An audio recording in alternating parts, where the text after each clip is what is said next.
L'euthanasie sera un des instruments essentiels de nos sociétés futures dans tous les cas de figure. Dans une logique socialiste, pour commencer, le problème se pose comme suit. La logique socialiste, c'est la liberté, et la liberté fondamentale, c'est le suicide. En conséquence, le droit au suicide direct ou indirect est donc une valeur absolue dans ce type de société. Jacques Attali, Imagine, 1981. Bonsoir et bienvenue sur Résistance Royaliste, 3e épisode. Ce soir, vous allez prendre une bonne dose de pensée contre-révolutionnaire et c'est tout à fait bienvenu en ces temps troublés. Nous espérons tous avec l'équipe de Résistance Royaliste que la quarantaine ne vous pèse pas trop et que vous saurez mettre à profit ces moments particuliers pour les employer de façon utile. L'occupant continue sa valse des clowns, dansant au rythme des cadavres de ce peuple de France qui n'est qu'un jouet pour eux. À grands coups d'effets d'annonce et de dialectique, ils instillent la peur et le mirage de l'espoir dans un même temps, créant ainsi un entre-deux fort à propos pour garder un statu quo qui leur est bien utile.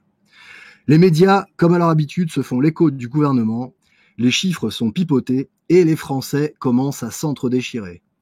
On laisse mourir nos anciens, on trie, on ne contrôle pas les possibles porteurs de la maladie. Bref, c'est la chienlit, comme disent un certain général. Et je citerai la crapule du jour. Ceux qui sont aujourd'hui dans les services de réanimation sont ceux qui n'ont pas respecté le confinement au début de celui-ci. Ah, Dankeschön, Herr l'Allemand, vous avez gagné la médaille de la crapule de l'année et vous êtes en bonne voie aux côtés de Sibeth. Notre chère Elle et Sibeth, l'étoile montante du paysage intellectuel de notre pays, pour être nommée à comparaître bientôt devant notre Seigneur, car on ne peut pas s'en tirer indéfiniment en persistant dans l'abject. Monsieur Philippe commence à parler d'un déconfinement. Déconfinement, on a l'impression qu'il va démouler un flanc, tout cela va être progressif.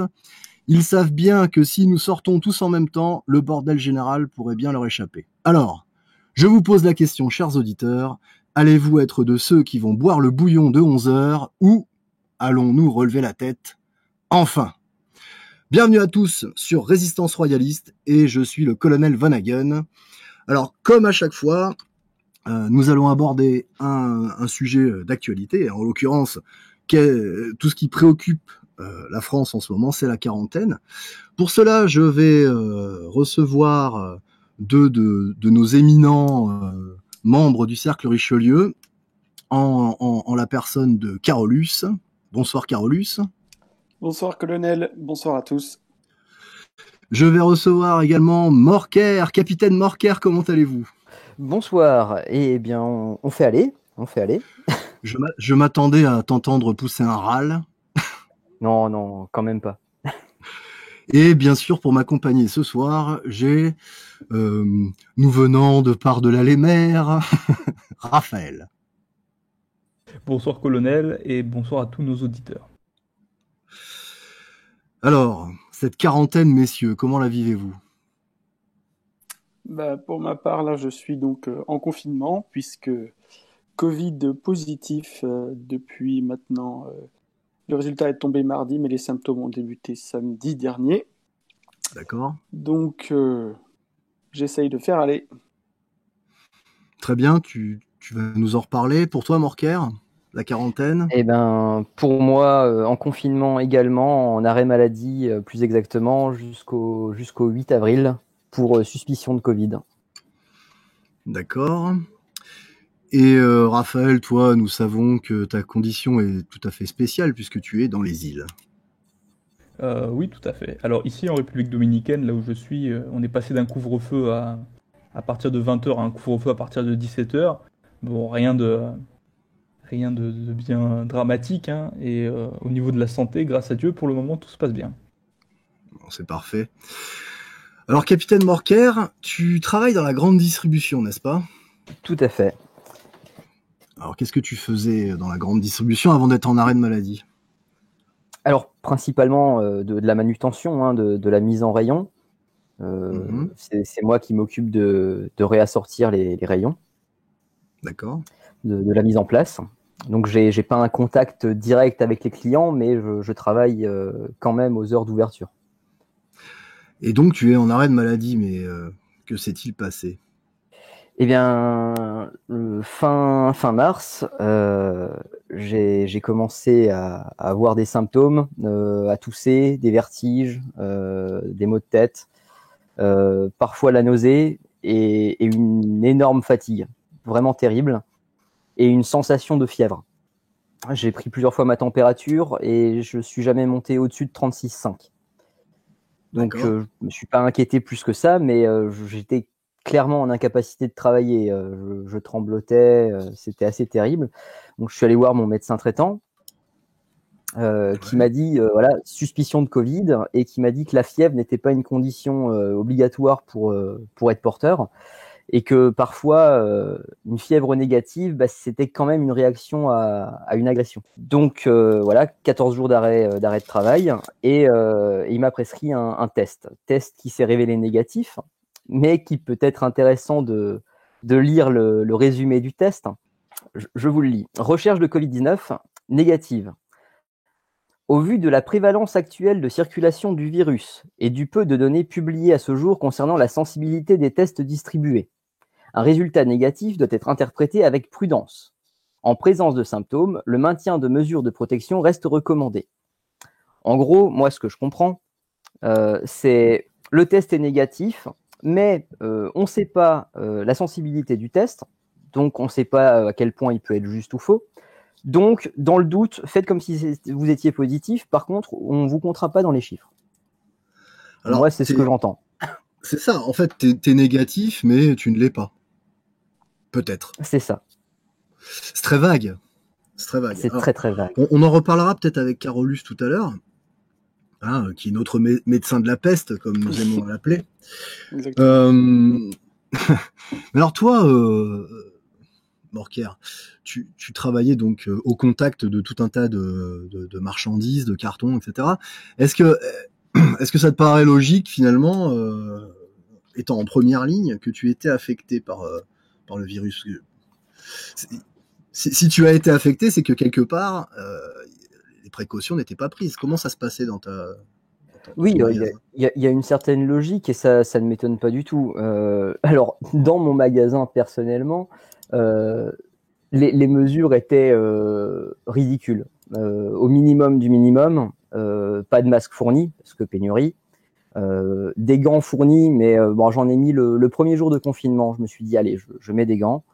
Ils ont tenu 5 minutes, ils étaient déchirés, c'était pas des gants d'excellente qualité et pas faits pour de la manutention.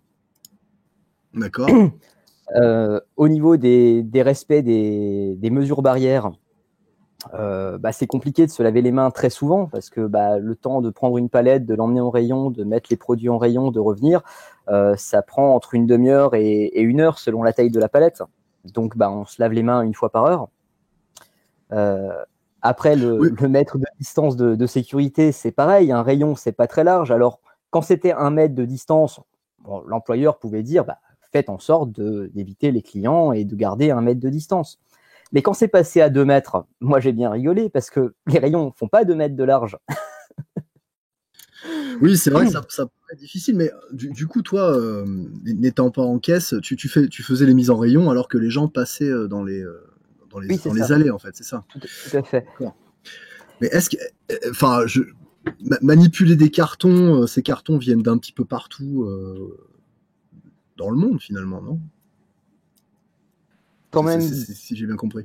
On a quand même beaucoup de produits locaux ou semi-locaux. Ah, d'accord. C'est une petite grande surface de village, on va dire. Donc un supermarché comme il pouvait y en avoir beaucoup il y a 30 ans, comme il y en a de moins en moins parce qu'ils sont de plus en plus grands. Ouais. Mais c'est une taille relativement moyenne. Ça reste une échelle humaine. Il y a 70 employés. C'est pas quelque chose d'énorme. D'accord.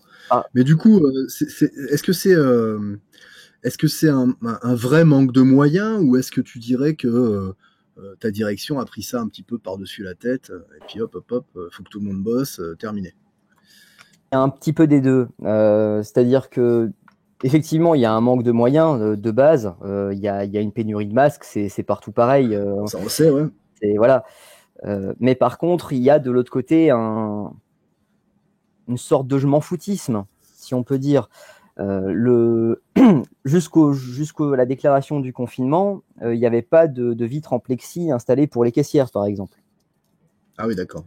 Il y a 2 caissières qui ont dû aller voir le directeur, qui ont râlé, qui ont dit voilà, c'est pas normal qu'on ne soit pas protégé du tout. Et le directeur les a gentiment envoyées balader. Elles ont appelé le PDG de l'entreprise, qui a rappelé le directeur en lui disant grosso modo vous faites ce que vous voulez, mais vous le faites. Donc en fait, si c'était pas remonté plus haut et redescendu, je pense qu'il n'y aurait toujours pas de vitre en plexi aux caisses là où je travaille. D'accord. Alors du coup, ton sentiment à toi, est-ce que c'est parce que on a ces personnes, ton directeur par exemple, il a une mauvaise perception du danger, ou est-ce que c'est parce que finalement il estime qu'il n'y en a pas? Tu vois, quel est ton point de vue là-dessus?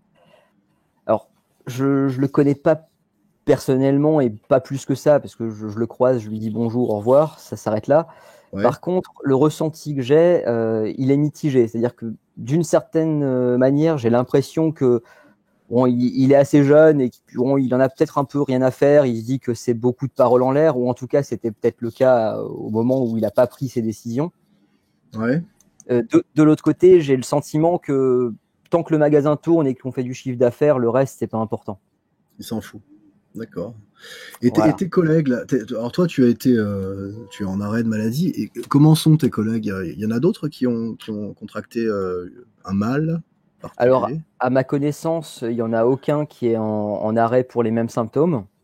D'accord. Ah ouais, tu Donc, serais le seul. Tant mieux pour l'instant. Alors, je serais le seul, mais peut-être que, comme le temps d'incubation est long, peut-être qu'ils ne l'ont pas encore déclaré. Et comme ça fait 10 jours maintenant que je suis en arrêt, je ne suis pas forcément au courant s'il y a eu des cas entre-temps. Ouais, bah oui, bien sûr. Et alors, précision, je ne sais pas si on l'a précisé, mais tu exerces à quel endroit en France? En Alsace. En fait, c'est comment dirais-je, un endroit particulièrement impacté. Mm-hmm. Comment ça se passe dans ta ville, dans l'endroit où tu te trouves? Alors dans le village où je me trouve, ça se passe au niveau du confinement, j'imagine. Hein, le confinement, bien sûr, on parle de la quarantaine, oui. Bien sûr. Oui. Le confinement, il est mitigé. J'habite au centre-ville, je vois beaucoup de gens passer dans la rue. Ah d'accord, mais il n'y a pas de contrôle de police? Centre-ville, non. C'est-à-dire que quand je vais travailler, en une semaine de confinement, je me suis fait contrôler 2 fois par les gendarmes. Qui faisaient des contrôles sur la route principale à la sortie de la ville. D'accord. Mais par contre, dans la ville même, j'ai vu une camionnette de gendarmerie passer. Et j'ai vu, pareil, la police municipale qui patrouillait, mais j'ai pas vu de contrôle, j'ai pas vu de contrôle fixe, ni même mobile. Donc voilà, c'est assez... C'est assez relax, tu dirais? Ouais. Alors après, je peux pas dire que tout le monde ne respecte pas le confinement, parce que finalement, il y a beaucoup de corps de métier qui ont le droit de travailler. Ou qui sont obligés, peut-être, tout simplement. Ou qui sont obligés, ou qui sont encouragés. Enfin, bref, il y a beaucoup de gens qui travaillent quand même. Donc, parmi tous ces gens qui passent en véhicule ou à pied, même s'il y en a beaucoup plus en véhicule, j'imagine que ceux-là, c'est pour la majorité pour leur travail. Après, tous ceux qui passent à pied, c'est souvent pour promener leurs chiens ou avec des enfants. Voilà. C'est assez paradoxal, ne trouves-tu pas? Parce que finalement, tu es dans une des régions les plus impactées par le virus du Covid-19, mais en tout cas, à l'endroit où tu te trouves, les gens n'ont pas l'air d'être si inquiets que ça, d'après le tableau que tu nous dépeins.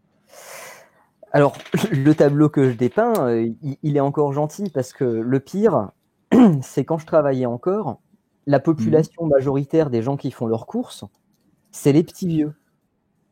Ah. C'est ceux qui se protègent le moins, et c'est ceux qui peut-être ont un besoin de sociabilisation qui est plus important que les autres, parce que ils ont peut-être moins de proches, ou voilà. Bien sûr. Ouais. Et en fait, c'était pas rare que des petits vieux viennent faire leurs courses, mais comme ils sont confinés, qu'ils n'ont pas le droit de se promener ou de se réunir dans la rue pour discuter, mais ils en profitaient pour le faire dans le magasin. Et dans le magasin, il y avait des attroupements de 2, 3, 4 personnes qui discutaient entre elles à 2, 3 endroits du magasin. D'accord. c'est terrible. Et, des mesures des 1 mètre, etc. Voilà. Ouais. Ouais, je vois. D'accord. Très bien. Je te remercie, Morcar. Qu'est-ce que tu voudrais dire à nos éditeurs concernant, je sais pas moi, tes symptômes Est-ce que tu aurais quelque chose à leur dire? Peut-être pas de choses vraiment très constructives, parce que on entend tout et son contraire. Et même quand on l'a, et honnêtement, au vu des symptômes que j'ai eu, je pense l'avoir, même si mon test est négatif. Ouais. Je peux pas donner de conseils parce que il y en a chez qui ça va être beaucoup plus grave, il y en a qui vont être asymptomatiques, il y en a qui ne vont pas l'être. Et même au niveau du confinement, est-ce que c'est vraiment une bonne mesure? Est-ce que c'est en partie du flanc? Je suis vraiment très indécis sur la question. Voilà. Tu es comme beaucoup de Français, finalement, tu manques d'informations pour C'est ça. pouvoir penser. En fait, c'est pas que je manque d'informations, c'est que j'ai trop d'informations et toutes contradictoires. J'aurais une question concernant les gens qui ne peuvent pas travailler et qui ont par exemple des commerces, ce genre de choses. Je voulais savoir un peu économiquement comment est-ce que les gens le vivent en France actuellement. J'imagine que l'activité économique est perturbée aussi. Et donc je ne sais pas si l'État aide. C'est un peu le sens de ma question. Alors, de ce que j'en sais, l'État aide ceux qui sont salariés, mais malheureusement pas ceux qui sont indépendants. Et il y a un gros problème au niveau des professions libérales, des artisans, des auto-entrepreneurs. Ces gens-là vont vraiment prendre un très très gros coup derrière les oreilles. Ouais, c'est clair. Dans ta ville, on est d'accord que la plupart des magasins du centre-ville sont fermés. Les magasins du centre-ville sont fermés. Le marché, on a 2 marchés normalement, un le mardi, un le samedi. Les 2 marchés sont interdits. Le maire relance le préfet toutes les semaines, et même peut-être plusieurs fois par semaine pour ouvrir le marché, au moins un des 2. Le préfet continue de dire non, on ferme les marchés, par contre la grande surface peut rester ouverte. Ah d'accord. C'est marrant parce que la directive, c'était que les maires, comme ils étaient en prise directe avec leur territoire, étaient les décisionnaires. Et là, tu me dis que non. Pas dans le Haut-Rhin en tout cas.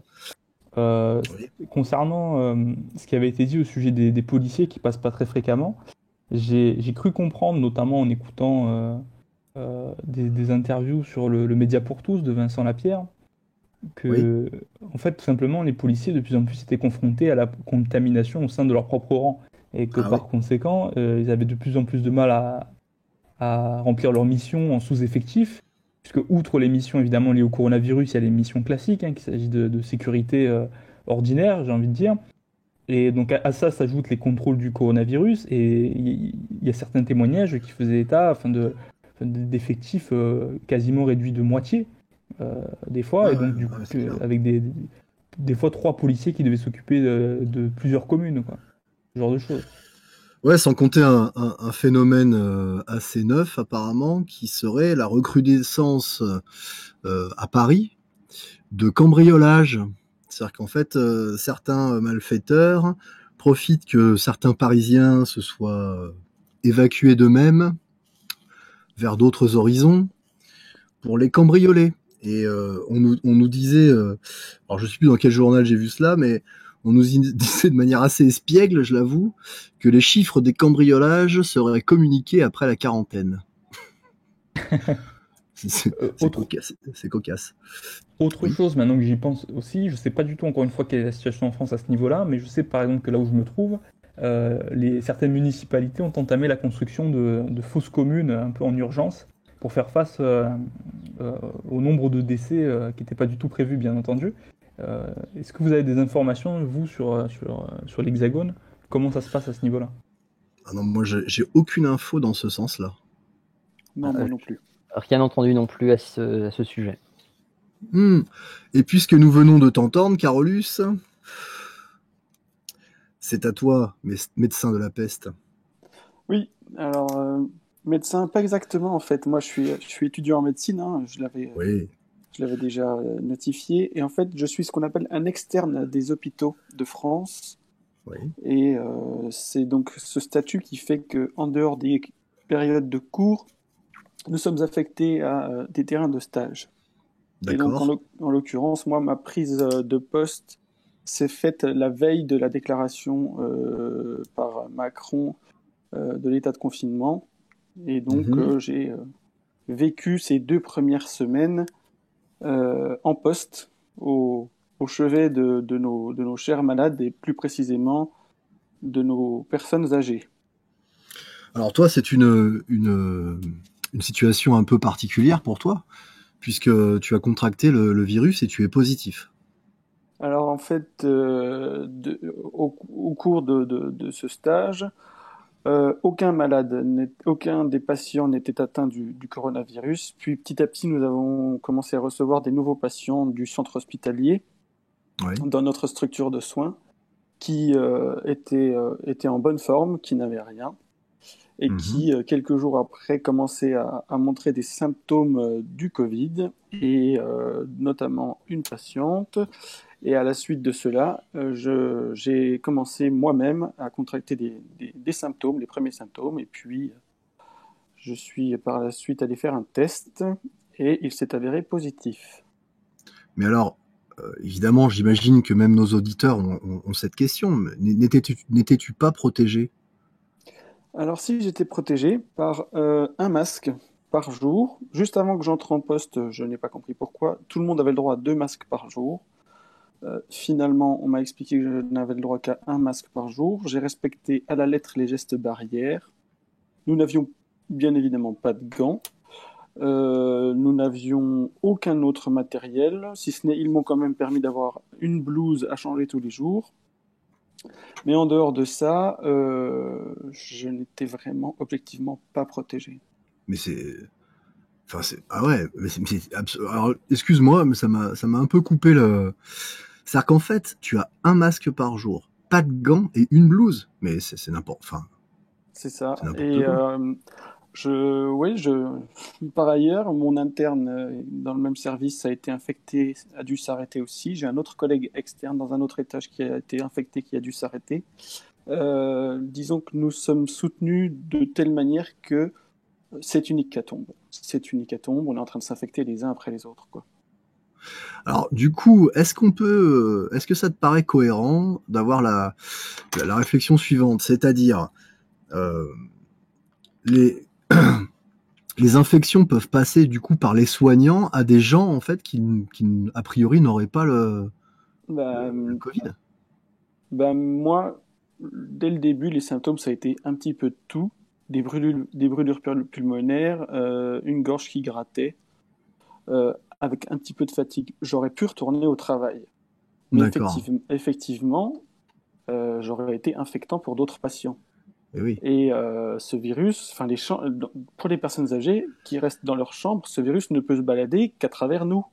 Et oui. Donc, c'est nous, soignants, qui sommes à l'origine de l'infection de tout un service, quoi.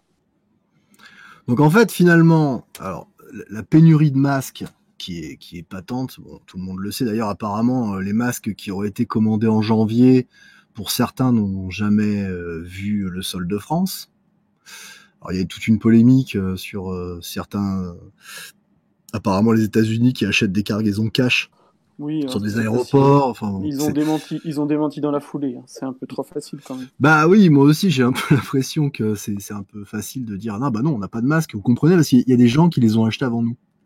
Non, mais le problème, c'est qu'on nous a expliqué que les masques ne servaient à rien, notamment par une personne dans le gouvernement que tu as citée, Ouais. ne servaient à rien pour la population. Bah, vu que nous, on n'a pas de stock, on va bientôt nous annoncer qu'ils ne servent à rien pour les soignants. Ouais. On nous a annoncé que le dépistage ne servait à rien pour la population, qu'il fallait mieux faire un confinement. Aujourd'hui, nous, quand on nous parle de dépistage, on a le droit de dépister 2 patients par service, tout au plus, alors on en soupçonne 10. En fait, moi, j'ai bien l'impression qu'on manque de matériel à tous les niveaux et que de toute façon, même les prises de parole, ce sont des faux semblants. Il n'y aura pas de matériel qui arrivera d'ici demain, quoi. Bah oui, d'autant plus que c'est d'ici demain, parce que ce que disait Monsieur Véran, c'est qu'à terme, d'ici la fin du mois, on pouvait tester 100 000 personnes par jour, c'est ça? Par mois? Non, par mois. Non, mais alors en fait, C'est n'importe quoi. il faut bien être précis parce que pour prendre un centre qui est fiable, c'est-à-dire celui du professeur Raoult, en un mois, ils ont testé des gens du 9 février au 9 mars à plein régime parce qu'il avait décidé qu'il voulait faire mieux que les Chinois. Il D'accord. avait réussi à dépister 3500 personnes en un mois. Non, mais c'est-à-dire qu'en fait, il va falloir combien d'années pour dépister la Non, mais France entière? ça veut surtout dire que ils mentent éhonteusement et que ils en ont rien à faire de dépister les gens, quoi. Là, lorsqu'on D'accord. envoie toute une flopée d'externes, parce que moi, par exemple, dans le centre hospitalier où je travaille, on était tellement dépourvus de soignants qu'ils ont rappelé des étudiants pour faire le travail dans le service, d'autres services. Donc maintenant, c'est les étudiants qui assurent la continuité des soins en France, hein, et ils étaient au moins une trentaine, voire une quarantaine à assurer une partie des soins dans le service, tandis que d'autres étaient affectés à l'épidémiologie pour retracer l'histoire de l'infection des malades. Donc, c'est le bordel. C'est le bordel, quoi. Mais alors, tu dis, bon, en gros, tu es en train de mettre en avant quelque chose que tous, à mon sens, perçoivent. C'est donc une incurie complète. Alors, à ton avis, est-ce que c'est juste de l'incompétence ou est-ce qu'il y a une volonté peut-être quelque part là derrière ça? Une volonté, je sais pas, mais en tout cas, je pense que dans le corps médical, ma perception, personnellement, c'est qu'il y a deux courants qui s'affrontent. Donc un courant qui serait pro-confinement avec mise en place de recherche pour trouver un vaccin à terme. Ouais. Et il y aurait un autre courant qui serait pour contre le confinement et pour le dépistage de masse avec l'isolement des patients positifs et la mise en place du traitement via l'hydroxychloroquine et l'azithromycine. Donc ça, c'est ça. La deuxième piste que tu évoques, c'est ce qu'ils ont fait en Corée. C'est ça, hein? C'est ce qu'ils ont fait en Chine aussi. C'est ce qu'ils ont fait en Corée. Ils ont dépisté en masse. Attention, ce qu'ils ne font pas en Allemagne, ce n'est pas vrai. Et c'est ce que prodiguait le professeur Raoult. Alors, ce que disait, j'ai peur de perdre son prénom. Je crois que c'est Vincent de Faits et Documents, parce que j'ai regardé, il a sorti son émission là cet après-midi. J'ai écouté ça. Il parlait justement de ces deux courants, le courant pro quarantaine et puis parce que le courant pro quarantaine semblerait être appuyé par le lobby pharmaceutique, hein, pour faire très court.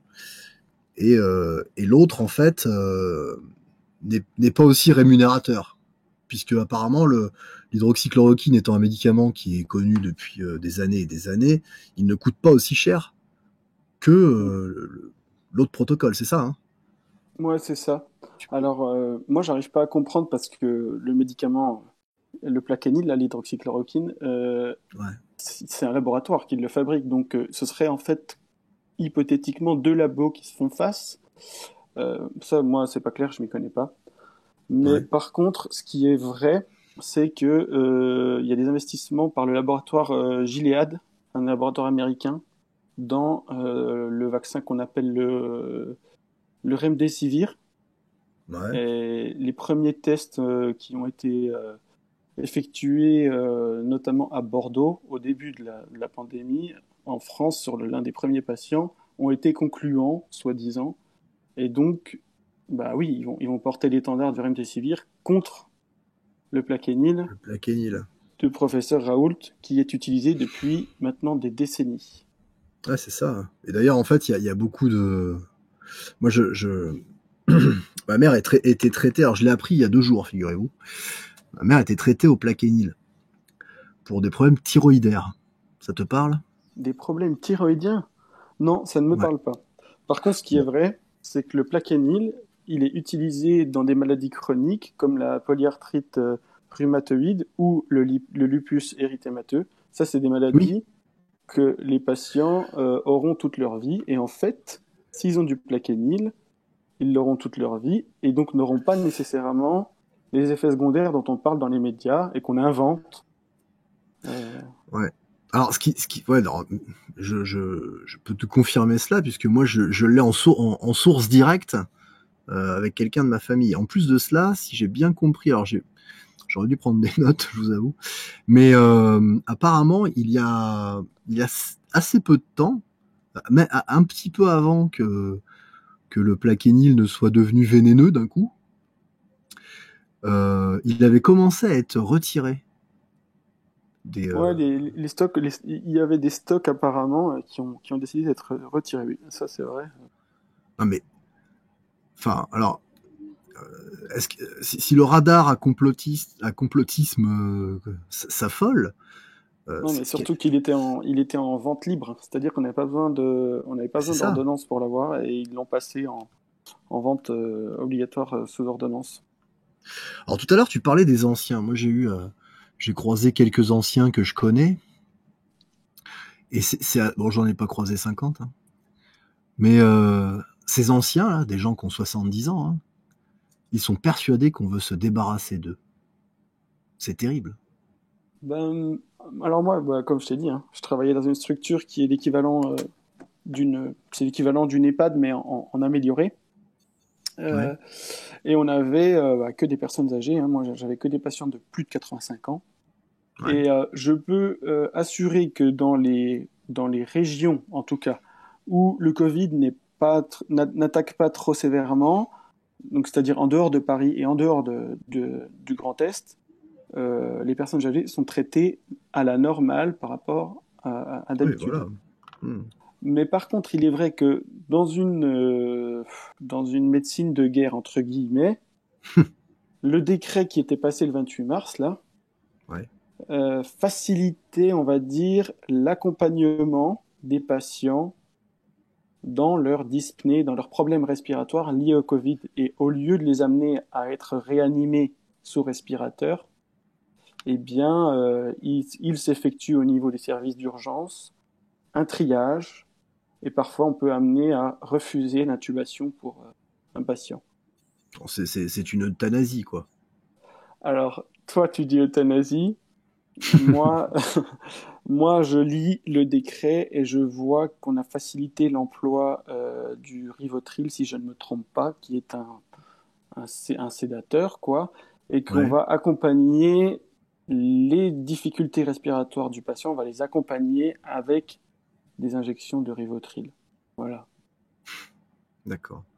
Ça, c'est la loi Leonetti. La loi Leonetti, d'accord. Je ne la connaissais pas. Donc, je me demande parfois, je ne sais pas si tu te fais cette réflexion, mais tous ces gens, pensent-ils aux familles qu'il y a derrière ces personnes âgées?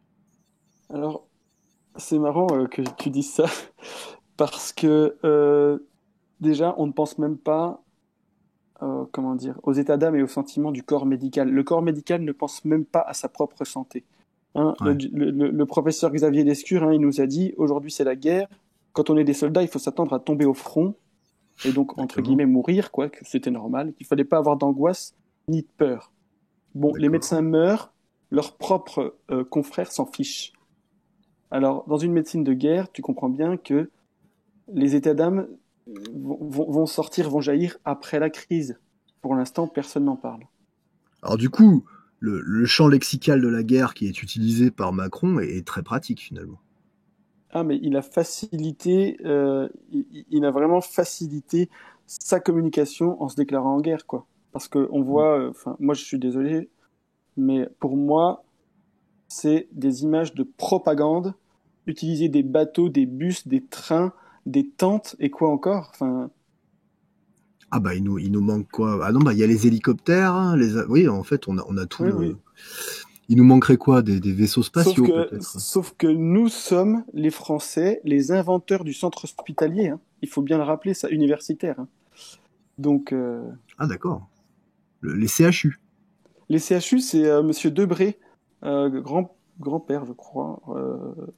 Oui. Ouais, qui les avait inventés. et donc D'accord. qui avait développé une certaine idée du soin en France qui est aujourd'hui bafouée par cet état de guerre. Est-ce que, à titre de, en tant que toi, en tant que personnalité, en tant que personne qui travaille dans le milieu médical, tu envisages à titre personnel de lancer, enfin de participer à une procédure contre l'État par rapport à tes conditions de travail? Ou est-ce que tu sens ça chez tes collègues? Alors en fait, oui, c'est très bien que tu me poses cette question. Je suis externe des hôpitaux, ce qui veut dire que je n'ai ni syndicat d'initiative, ni je suis tout bonnement représenté par l'association des étudiants de médecine. Je n'ai aucun pouvoir. Donc de toute façon, même si je voulais accompagner ces soignants qui vont commencer à porter plainte, je ne représenterai rien. Donc je n'aurai aucun poids. Et c'est malheureux, mais c'est comme ça. Nous participons pleinement à la vie de l'hôpital, mais dès lors qu'il s'agit de nos conditions de travail, nous sommes mis de côté. Donc malheureusement, non, je ne participerai pas à une éventuelle mobilisation en justice. Et d'ailleurs, je voudrais rappeler que nous, les externes, sommes payés 200 € par mois pour un contrat à 35 heures par semaine qui parfois dépasse largement les 40 heures, et que l'État va faire bénéficier aux étudiants infirmiers, aides-soignants et kinésithérapeutes d'une prime de 1200 €, et nous n'y sommes pas intégrés.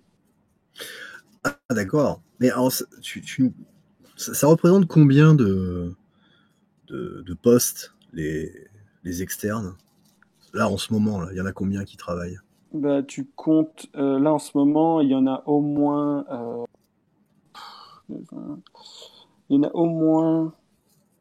en théorie, il devrait y en avoir 400 dans un grand centre hospitalier universitaire, en ce moment. Et du coup, il y a combien de CHU en France? Une dizaine, une Il doit y en quinzaine? avoir, non, il doit y en avoir, si je ne me trompe pas, je ne sais pas exactement, il doit y en avoir moins de 30. D'accord. Ouais, donc du coup, ça fait quand même un sacré nombre de personnes un petit peu employées en sous. Bah, ça fait une sacrée main-d'œuvre pour le salaire qu'on est payé, quoi. Oui, Ouais, assez peu cher. faut le dire. Ouais. Et tu vois comment, toi, pour rebondir sur la question de Raphaël, comment vois-tu cette action en justice qui est menée par certains là-bas? D'ailleurs, j'en profite pour mettre en avant. Ah, excusez-moi, ça vous avez dû entendre mon ordinateur cliqueter. Comment s'appelle-t-il déjà, Monsieur Karam, qui vient de démissionner de la région. Il était vice-président de la région Île-de-France. Et il vient de démissionner et il compte attaquer l'ARS notamment pour les moyens qui ne sont pas déployés. Quel est ton point de vue, toi, vis-à-vis de tout cela?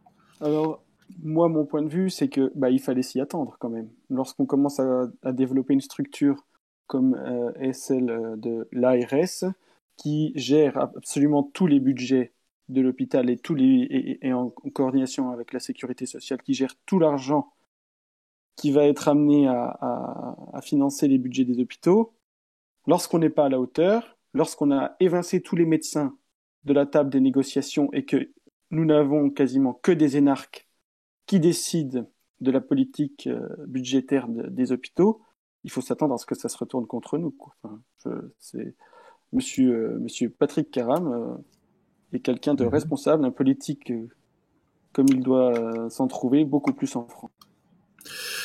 Oui, alors d'ailleurs, si on regarde qui est Monsieur Patrick Caram, il est à noter que en fin septembre 2013, il a créé la coordination Chrétiens d'Orient en danger, avec le soutien d'évêques, de prêtres représentant les différentes églises d'Orient, ainsi que des organisations laïques. Il est défini par le journal L'Orient le Jour comme le lobby des chrétiens d'Orient. Alors, est-ce que cette personne a fait preuve de verticalité, cette verticalité qui manque à l'occupant? Qu'en penses-tu? Moi, je trouve que il renvoie la balle de manière très, très correcte, puisque les chrétiens d'Orient, lorsqu'ils se trouvaient en mauvaise posture au Liban, ont toujours su compter sur la France pour venir les aider, et que probablement, dans un élan de défense nationale des Français et de ce qu'ils sont, et ce qu'ils ont toujours été, peut-être voilà, que le retournement viendra de personnalités comme ce monsieur. D'accord, très bien, merci. Si tu peux me permettre une petite intervention? Vas-y, bien sûr, Raphaël, voyons. Alors, au sujet de Patrick Karam, c'est un homme politique guyanais d'origine qui fait partie de la communauté en fait des Syriens et des Libanais qui sont installés dans les Outre-mer depuis pas mal de temps. D'accord. Et c'est notamment une personnalité qui était à la tête, outre on va dire du combat pour les chrétiens d'Orient, qui était à la tête d'une organisation qui s'appelle le CREFOM, Conseil représentatif des Français d'Outre-mer. Oui. C'est quelqu'un qui... Alors, je sais pas personnellement quoi en penser en particulier, mais c'est quelqu'un qui s'investit effectivement pour ce type de cause un petit peu, on va dire, alternative. C'est peut-être pas le terme adéquat, mais c'est pas un personnage politique de premier plan. Il est assez proche de Sarkozy, me semble, à un certain moment. Ouais, c'est ça. Mais bon, voilà, c'est un petit peu comme... le nom m'échappe. Celui qui était le patron là, de l'association des maires de France. Un peu ce genre de personnalité politique là, un peu peut-être qu'on verra émerger pour renouveler le personnel politique dans quelques temps. Alors est-ce que ce sera un bien ou un mal, je sais pas. Ouais, après, on ne sait pas s'il fait partie des forces de l'occupant, mais en tout cas, il en est très proche. En tout cas, il demande à l'ARS Île-de-France et à l'AP-HP qu'ils assument dans les plus brefs délais leur mission première dans la crise sanitaire que nous traversons. Et il indique vouloir contraindre les deux organismes à généraliser les tests au Covid-19, à multiplier leur stock d'hydrochloroquine et d'azithromycine et à obtenir suffisamment de masques et respirateurs pour couvrir les besoins. Bon, heureusement que certains le disent. Bon, c'est bien ce qu'il dit, mais je veux dire, c'est un peu la stratégie de tous ces politiques de droite dans ce moment, parce que lui, il est LR, je sais pas s'il est toujours LR, mais il était LR. Bon, c'est un peu cette stratégie qu'ils ont toujours gardée, c'est-à-dire qu'à défaut de s'être fait voler toute une partie de leur voix par Macron, ils ont basé leur stratégie de communication sur critiquer systématiquement tout ce que faisait le gouvernement et s'indigner de tout. Bon, il est juste dans la continuité de ça, après... c'est peut-être pas forcément quelque chose... non, ce ne sera pas le sauveur. Est-ce que pour conclure, vous auriez quelque chose à ajouter, messieurs? Moi, j'espère que la gestion de cette crise va vraiment faire un électrochoc dans l'esprit des Français qui vont vraiment se rendre compte que chaque fois qu'ils partent pour voter, les politiciens successifs ne sont jamais à la hauteur. D'accord. Morker? Je pense que ce que dit Carolus est très juste. C'est-à-dire que moi qui suis dans l'expectative et qui ne sais pas sur quel pied danser entre tous les sons de cloche qu'il peut y avoir, je pense que la bonne conclusion à tirer, c'est ça. C'est-à-dire que si les médias, les politiques et ceux qui nous gouvernent et nous informent sont pas capables de se mettre d'accord, c'est qu'il y a un souci. Eh bien, espérons que ceux de nos auditeurs qui ne sont pas encore royalistes le deviendront et comprendront que les forces de l'occupant n'ont rien à faire sur le royaume de France. Nous allons passer à notre deuxième partie. Ô vous prince des anges, la Lily céleste, défendez-nous dans les combats.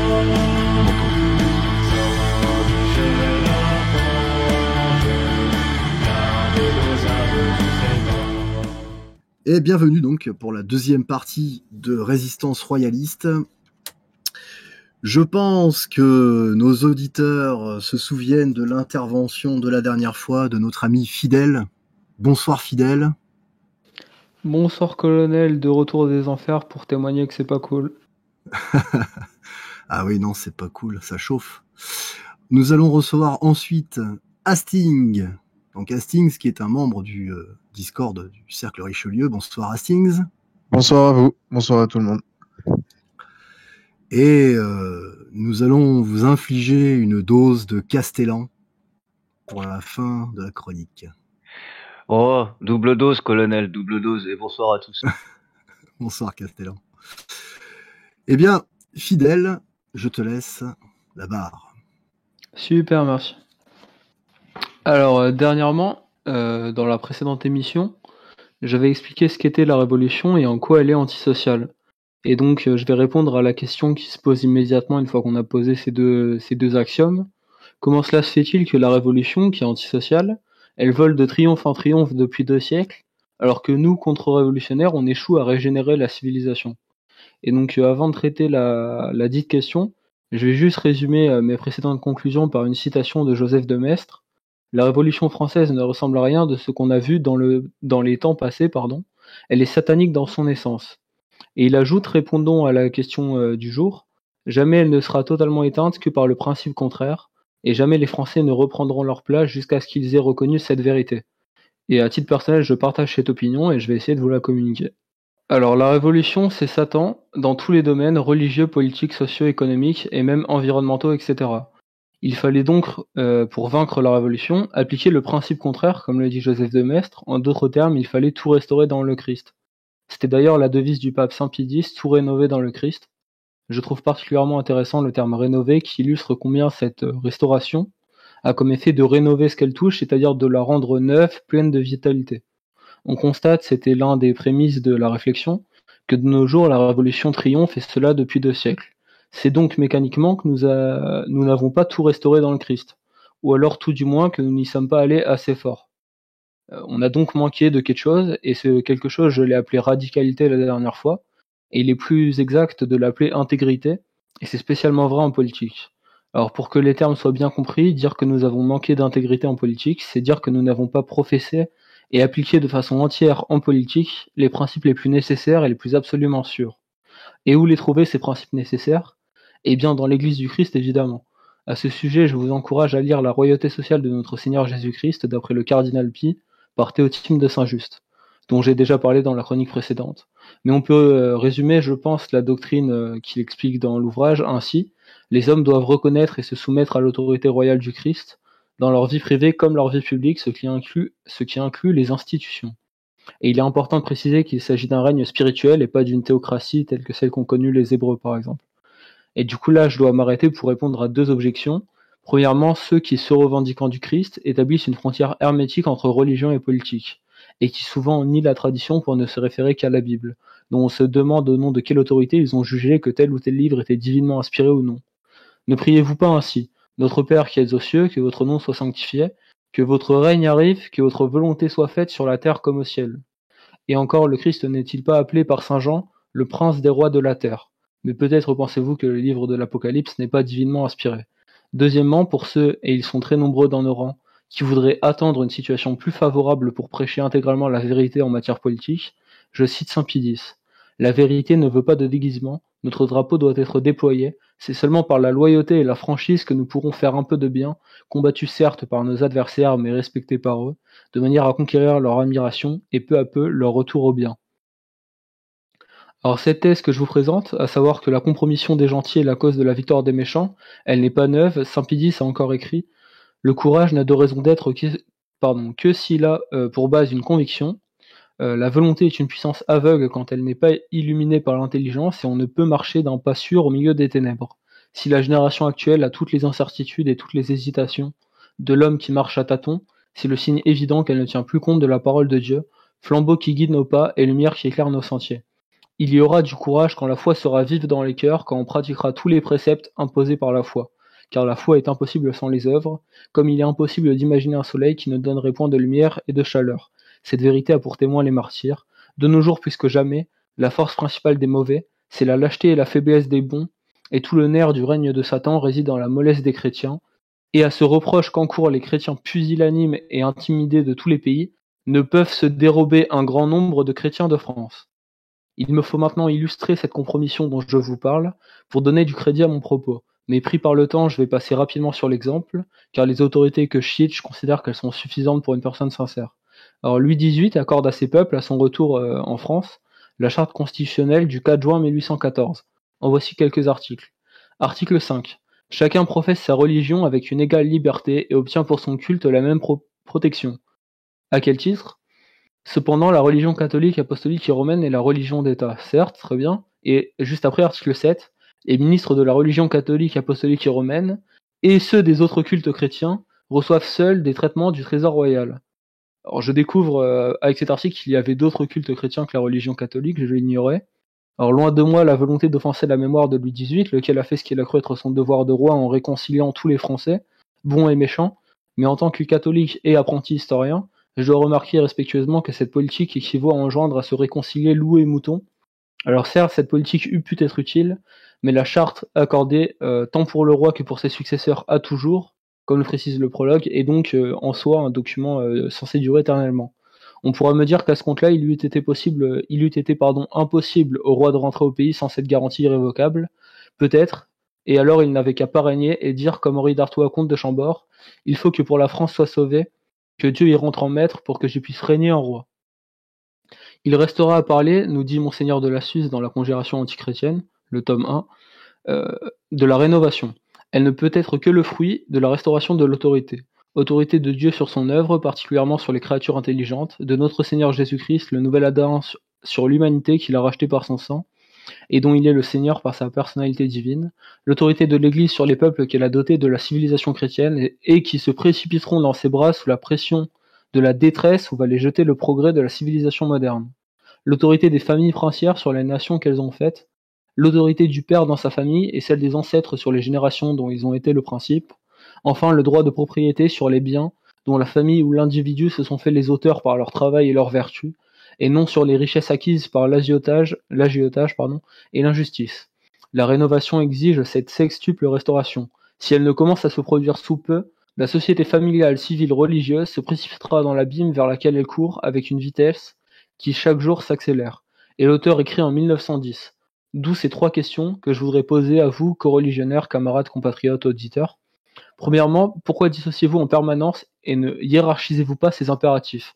Un tel veut un roi mais pas de l'église, l'autre de l'église mais pas de la propriété ou que sais-je encore.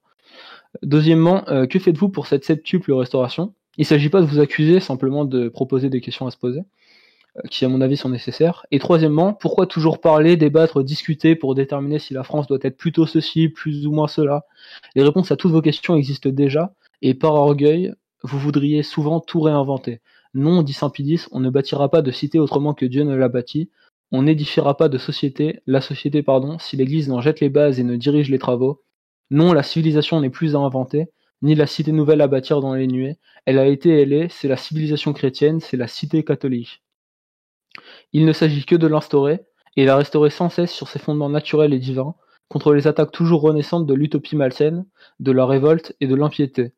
Et saint Pie X, c'était quelqu'un qui s'y connaissait dans la résistance pieuse et non, comme on dirait de nos jours, factieuse et séditieuse, qui est le propre des catholiques. Et ses propos, il les a illustrés par une véritable politique en France. On était à l'époque de la séparation de l'Église et de l'État. Et il y a eu une énorme résistance et l'État a dû reculer en partie grâce aux consignes qu'a donné saint Pie X. Et grâce à la radicalité, je cherche le terme employé précédemment, à l'intégrité des catholiques français de l'époque, et j'en prends pour preuve une superbe photo que je vais demander aux camarades de mettre au montage, et dans laquelle on voit une dizaine de paysans, les 2 plus proches de la porte de l'église tenant 2 ours sauvages en laisse, avec un prêtre en train d'expliquer pourquoi c'est pas bon qu'on vienne voler les églises à l'église de France. Le jour où on en sera là, éventuellement, je pense qu'on pourra commencer à reconstruire la société. Merci, Fidèle. De rien. Alors, doit-on répondre à tes questions tout de suite? Ou est-ce que tu nous laisses un petit peu de temps? Parce qu'elles sont épineuses tout de même. C'est comme vous voulez. Je suppose que les gens y réfléchiront et peut-être... J'engage nos auditeurs à répondre aux questions. Voilà, les auditeurs, exactement. Est-ce que tu peux nous les redonner? Parce qu'elles ont été suivies d'un texte derrière et je les aime bien, tes 3 questions. Alors, premièrement, pourquoi dissocier en permanence et ne pas hiérarchiser les impératifs de l'époque, qui sont les diverses restaurations de l'autorité? Deuxièmement, que faites-vous pour la septuple restauration? Alors bien sûr, on ne sera pas forcément d'accord sur les 7 piliers, mais tout de même, il y a des actions à faire qui peuvent être très personnelles. Par exemple, on ne peut pas forcément agir pour restaurer l'autorité de l'Église, mais à titre personnel, on peut peut-être appliquer du mieux possible les 10 commandements.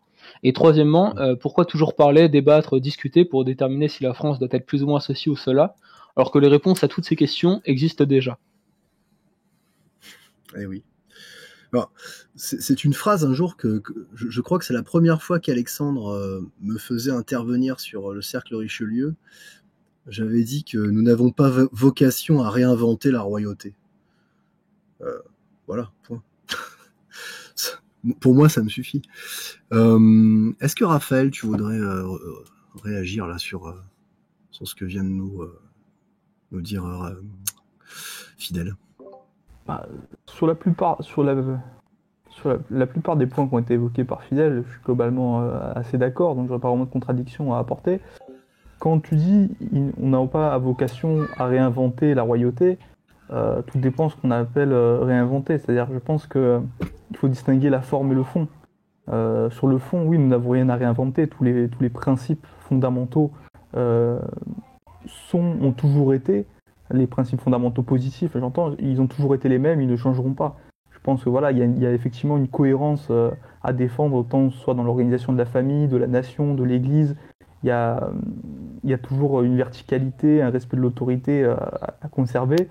Et je suis tout à fait d'accord dans le fait qu'il faut que les idéologies utopistes, on le voit jusqu'à présent, qui sont toujours les mêmes d'ailleurs, hein, c'est toujours sur un égalitarisme maximisé ou alors une liberté totale. Et au travers de l'histoire, ça mène toujours aux mêmes catastrophes. Et malgré tout, on les voit toujours renaître avec autant de vigueur. Donc, je suis tout à fait d'accord là-dessus. Mais après, encore une fois, sur la forme de la royauté, ça, je pense qu'on a une certaine liberté et que ça fait partie justement de la part de liberté que Dieu donne à chaque génération, tout en restant fidèle à ses principes, de trouver le moyen de rendre, on va dire, la cité de Dieu cohérente avec les défis contemporains. D'accord. Hastings, tu veux réagir à la chronique de Fidèle? Je tiens à préciser que j'ai apprécié cette chronique qui était avec des citations assez bien documentées. Et pour répondre à la troisième question, qui est la question qui pour moi est la plus pertinente, je vais rejoindre ce que tu dis du coup Fidèle. Pour moi, il faut tout accepter d'un bloc en fait. Il faut pas essayer de faire son tri sélectif parmi les idées que porterait la royauté française. Et comme tu le disais, colonel, il faut pas réinventer la royauté française, mais son application, il faut comprendre ce qu'est la royauté française. En somme, son application, c'est pas remettre des chevaliers et des châteaux. C'est pas ça forcément la royauté française, quoi qu'on pourrait en discuter, mais c'est les idées derrière. C'est remettre l'Église d'abord, ensuite remettre le sacre, tous ces systèmes qui ont permis de construire la royauté française et qui permettent ensuite le développement plus particulier qui est spécifique à chaque époque, de telle unité militaire qui serait les chevaliers, de tel fonctionnement très particulier à chaque époque. La royauté française, elle a duré 1500 ans, elle n'a pas fonctionné de la même manière tout le temps. Non, c'est vrai. Tout à fait. Castellan? Pas grand-chose, si ce n'est que mettre en avant que la royauté française, plus que toutes les autres, est l'alliance du trône et de l'autel, et qu'à ce titre, effectivement, être en intégrité et vivre de manière intègre avec avec la loi du Christ, c'est le message du Christ et son enseignement, c'est une nécessité. D'accord. Très bien. Alors, nous allons passer, à la chronique d'Hastings. Alors, Hastings, de quoi vas-tu nous parler? Oui, alors ce soir, je vais vous parler d'un fantasme qui est assez persistant dans la République française, qui est celui de la démocratie athénienne, duquel la République prendrait des principes et des vertus. Et je vais essayer aujourd'hui de m'évertuer à détruire les préjugés communs. Cet éternel fantasme? Ah, mais il est plus qu'éternel. Je vais pas rentrer dans les détails ici, mais il date étrangement du XVIIIe siècle avec l'arrivée des Lumières, avec un certain attrait d'abord pour Sparte et ensuite pour Athènes. Et cet attrait fleurira après la Révolution, justement, où on prendra les grands législateurs tels que Solon, etc., et Clisthène comme des exemples à suivre, sans vraiment connaître la réalité de la chose. Très bien, alors nous t'écoutons. Oui. Il me semble que toute résistance doit s'accompagner d'une compréhension de l'assaillant. Dans notre cas, c'est la République, qui n'a de cesse depuis ses débuts de louer la démocratie, comme je l'ai dit. Cette démocratie fantasmée serait née dans la belle Athènes, la blanche Athènes bénie par la chaste Athéna. La seule chose qui vaille, c'est le constat. Et nous sommes forcés de constater que la République contemporaine se base sur une idée de la démocratie qui est fantasmée. Voyons ensemble quelle fut la réalité de cette démocratie par la destruction de 3 grands préjugés communs. Parce que je n'ai pas le temps, malheureusement, de faire un exposé détaillé et que je n'ai pas la science pour esquisser un siècle d'histoire athénienne. Pour ça, je vais prendre la citation de Xénophon, qui est un auteur très précieux pour étudier cette période, qui nous enseignait ceci. Des foulons, des cordonniers, des charpentiers, des forgerons, des laboureurs, des marchands, des trafiquants du marché qui ne pensent qu'à vendre cher ce qu'ils ont acheté à bas prix. Ce sont tous ces gens-là qui composent l'Assemblée. Fin de citation. Cette démocratie participative n'est pas constituée d'un peuple comme nous le concevons aujourd'hui et comme nous l'enseignons. Peut-être cela fut le cas au VIe siècle avant Jésus-Christ, au tout début de la démocratie et encore. J'émets des doutes. La rémunération des participants aux assemblées amène à une sorte de professionnalisation du champ politique. Il y a les ton politeuoménon et les ho idiotes, donc les vrais citoyens, ceux qui participent tous les jours, qui sont là à l'assemblée et qui ne travaillent pas dans les champs, et les gueux, les idiots, les personnes privées et égoïstes et sans culture, qui sont des citoyens de seconde zone. Ainsi, pour avoir une vraie projection sur ce qu'était l'Ecclésia, cette assemblée de 6000 citoyens, qui n'est pas la seule assemblée, mais qui est l'assemblée principale de la démocratie athénienne, il faut s'imaginer une assemblée peuplée de logographes, sycophantes et marchands. Les logographes, ce sont des juristes professionnels, qui écrivent des plaidoyers, et les sycophantes, ce sont des délateurs professionnels, oui, qui utilisent un vice de procédure afin d'assigner en justice d'autres citoyens pour récupérer toute leur fortune. Et ils utilisent le mensonge et une dialectique faussée. La répartition censitaire de la société athénienne renforce cela. Les chevaliers et les grands propriétaires de blé et d'argent monopolisent les charges administratives. Les eugites et les têtes, donc les gens qui sont plus bas de la société athénienne financièrement, sont baladés par des orateurs qui jouent sur les augmentations de rémunération. Durant la guerre du Péloponnèse, grande crise de la démocratie athénienne, on jouera sur cette manivelle de je vais augmenter ta participation d'une pièce ou de 2 pièces pour que tu puisses voter pour moi.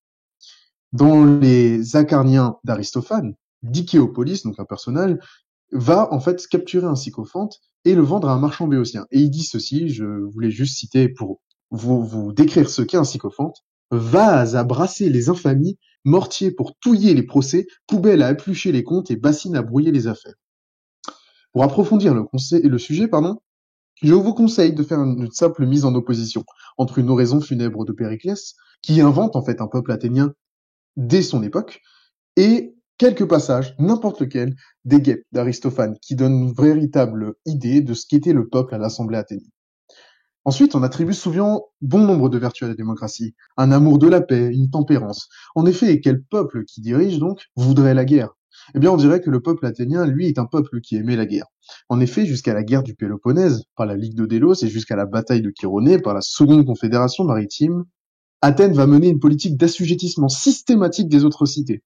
Cette politique est majoritairement soutenue par le camp populaire, par ailleurs, celui des rameurs, donc des plus pauvres, ceux en bas de la société, qui s'opposent au camp plus modéré des aristocrates. C'est ces mêmes aristocrates qui occupent encore des fonctions très importantes, telles religieuses, etc.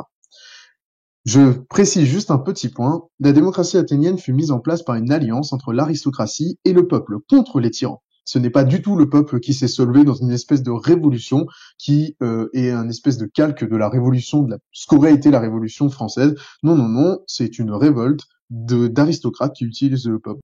Point final. Pour revenir à notre sujet, je vais vous donner 2 ou 3 exemples qui montrent les méthodes des Athéniens à l'égard des autres cités.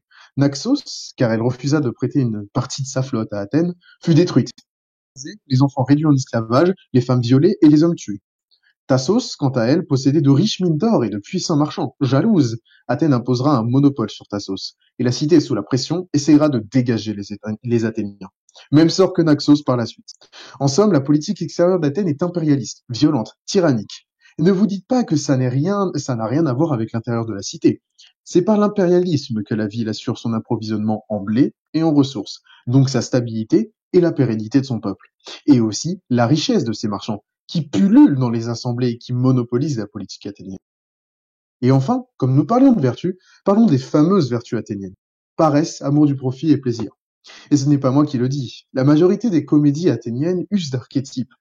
Et celui du bon père athénien en est un. Strepsiade, par exemple, dans les Nuées, représente typiquement le peuple athénien, et il est décrit comme un menteur, tricheur, fainéant, et qui aime les femmes et les filles.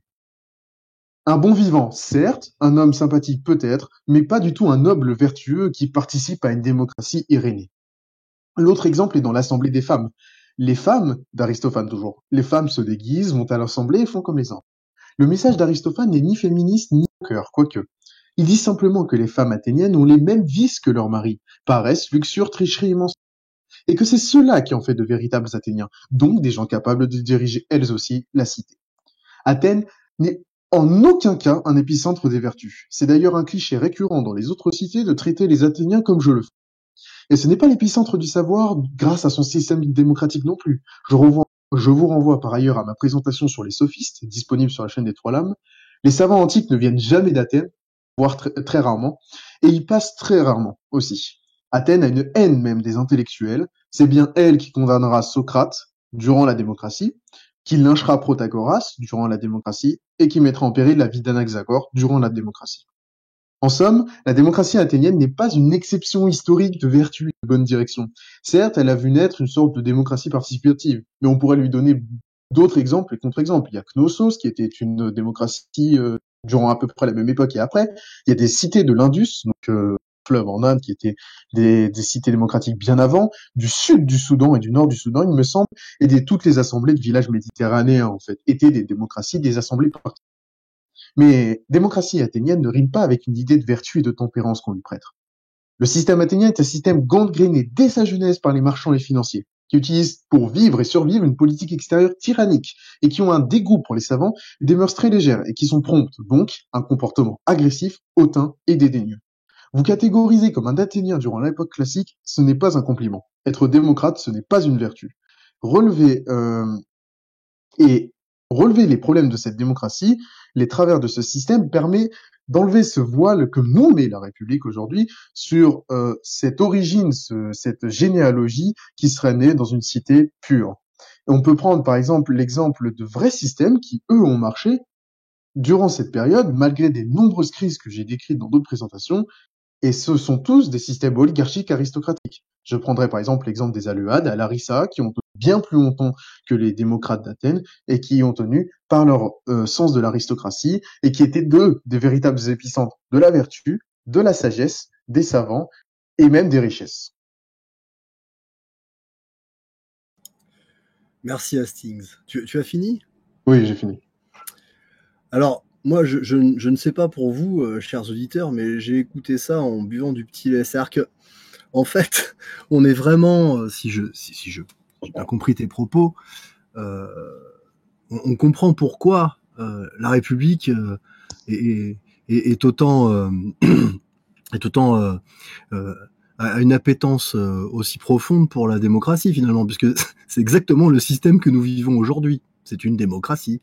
C'est-à-dire que c'est corrompu, ça va à l'encontre de l'aristocratie, la vraie aristocratie. C'est finalement rien n'a changé, mais c'est terrifiant, non ? Après, là, je crois que je vais un peu soutenir mes chers Grecs. Ce qu'avaient de vertueux les Athéniens, c'était de grandes familles aristocrates qui sont encore présentes. Périclès, c'est un aristocrate, Clisthène aussi, qui font partie même de la même famille, il me semble, les Alcméonides. Il y avait encore une forte présence de la religion qui était, elle, complètement respectée, et qui était réservée, qui était tutélaire de l'État. Il y avait une religion derrière l'État et qui était extrêmement respectée.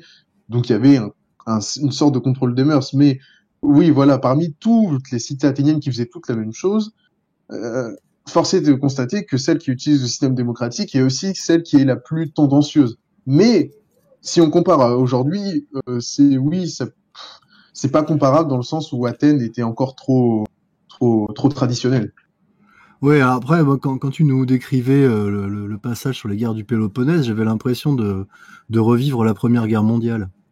Ah, la guerre du Péloponnèse a été une première guerre mondiale pour Athènes. C'est une mise à mal. Je pourrais en parler pendant longtemps. Je ferais peut-être même une présentation.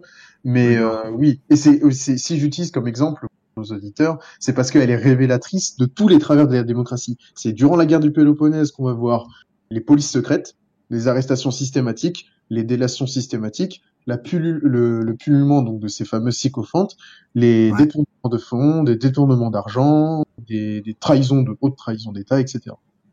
D'accord. Raphaël, mon cher Raphaël, est-ce que tu aurais des questions peut-être pour Hastings ou une réflexion? Pas de réflexion particulière, si ce n'est que on devrait tous apprendre ça par cœur dans nos, on va dire, dans nos exercices rhétoriques nos amis démocrates. C'est-à-dire que là, je connaissais pas tout ça. Bien évidemment, comme tout bon royaliste qui se respecte, j'avais pas une très haute estime du système démocratique, mais je savais pas à quel point le régime athénien ressemblait à celui qu'on connaît aujourd'hui, même dans ses aspects viciés. C'est vrai que j'aurais eu tendance à penser un peu innocemment que comme c'était petit, tout ça et tout, il y avait peut-être une ambiance un peu à la Suisse. Oui, c'est ça. La proximité aidant, c'était plus simple. Ouais. Oui, voilà, alors que bon, la réalité, on la voit, c'est que la démocratie, même à petite dose, ça peut vite devenir, ça devient assez rapidement pervers. Bah, c'est l'opposition des partis, toute la politique partisane finalement, qui est absolument délétère. Il n'y a personne pour guider. C'est terrible. J'aimerais juste rajouter un point sur la notion de démocratie. Sachez que durant l'Antiquité et même le Moyen-Âge en France, etc., tous les petits villages, toutes les très petites localités étaient comparables à des démocraties participatives. La royauté peut admettre des démocraties participatives au sein de son système. La démocratie ne peut pas admettre des royautés au sein de son système. Et c'est là son problème. Tout à fait. Tout à fait. Est-ce que Fidèle, tu voudrais rajouter quelque chose? Moi, j'ai plusieurs éléments qui sont tous très courts. Premièrement, en source historique intéressante à ce niveau-là pour Athènes, c'est la constitution des Athéniens d'Aristote, où il essaye d'être le plus objectif possible, mais honnêtement, il les taille quand même. Deuxièmement, c'est un sujet qui est extrêmement intéressant parce qu'on réalise peu, nous, parce qu'on est totalement étranger à ce conditionnement, à quel point en fait nos contemporains qui sont un peu politisés et pro-démocratie, etc., c'est vraiment des Romains et des Grecs mentaux en fait. Mais au point que pour certains c'est conscient et qu'ils le revendiquent. Troisièmement, il y a une logique en fait dans l'impérialisme athénien qui vient de son système. Parce que si vous voulez en fait la démocratie c'est quand t'enlèves le principe divin, je parle pas du Dieu des chrétiens ou quoi, quand t'enlèves le principe divin à la base de la gouvernance de la société, en fait quand le gouvernement cesse d'être le gouvernement des prêtres, ça devient le gouvernement des forts. Par définition, parce qu'en fait, la seule légitimité qui peut venir vient de l'esprit, et qu'on l'enlève, il n'y a plus que la matière, donc la force. Et donc, évidemment, des gens qui sont régis par la démocratie sont régis par la force. La preuve, c'est que vous sortez du peuple dès que vous votez pour le candidat qui a perdu à une élection. On dit le peuple a voté pour un tel, et donc vous êtes expédié hors du logiciel. Et évidemment, des gens qui appliquent déjà cette loi entre eux, dans la même cité, entre citoyens, ils allaient évidemment l'appliquer aux cités extérieures avec d'autant plus de rigueur que c'était pas les leurs. Et un bon exemple de ça, c'est que les crimes les plus graves des membres de la Ligue de Délos devaient être jugés à Athènes directement, et que du coup, c'était super facile de soudoyer le jury, parce que le jury n'en avait rien à faire qu'un meurtrier se balade dans la ville, c'était pas la sienne. Donc, il touchait des commissions comme ça. Et dernièrement, j'ai entendu le nom de la chronique au début de l'émission, du coup ça fait des heures que je le cherche, mais je le trouve plus. C'est le nom d'un politicien athénien qui intervient après la débâcle consécutive à la guerre du Péloponnèse, et qui mène une politique antidémocratique. Et les Athéniens étaient tellement contents qu'ils lui ont construit 300 statues rien que sur la colline à côté du Parthénon. D'accord, ah oui. Ça m'inspire juste, ça me fait penser à quelque chose concernant la démocratie athénienne, c'est que paradoxalement, on pourrait se dire que dans une cité gouvernée par le peuple, notamment les outils de maintien de l'ordre sont eux-mêmes nécessairement extrêmement soumis au contrôle du peuple.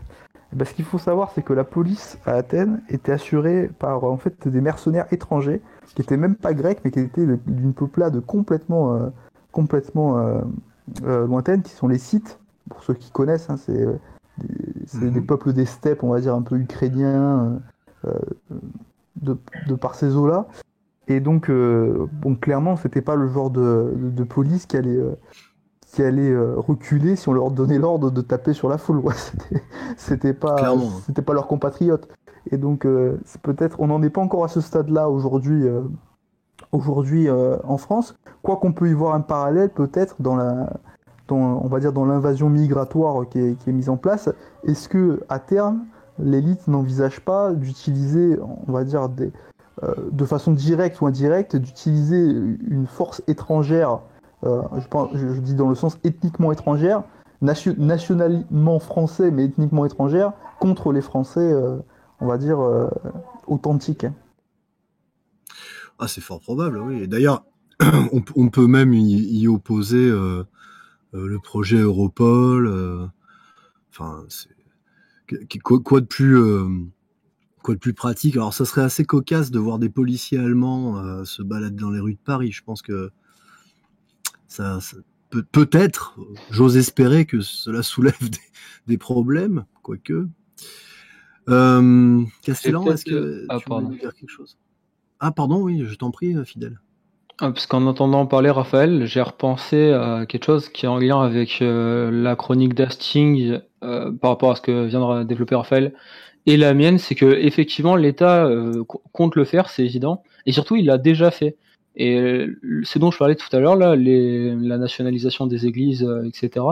Ben en fait, il faut savoir que le gouvernement, pour forcer les catholiques à partir, parce que des fois c'était vraiment très remonté, il y a eu des morts et tout, ben il prenait des criminels, donc on appelait les Apaches à l'époque, ou des racailles, ou parfois même des criminels étrangers, et les commissaires ils se retrouvaient obligés de les héberger, parce que la franc-maçonnerie elle avait rien trouvé de mieux que d'aller les chercher dans les villes où les policiers étaient chrétiens, par exemple.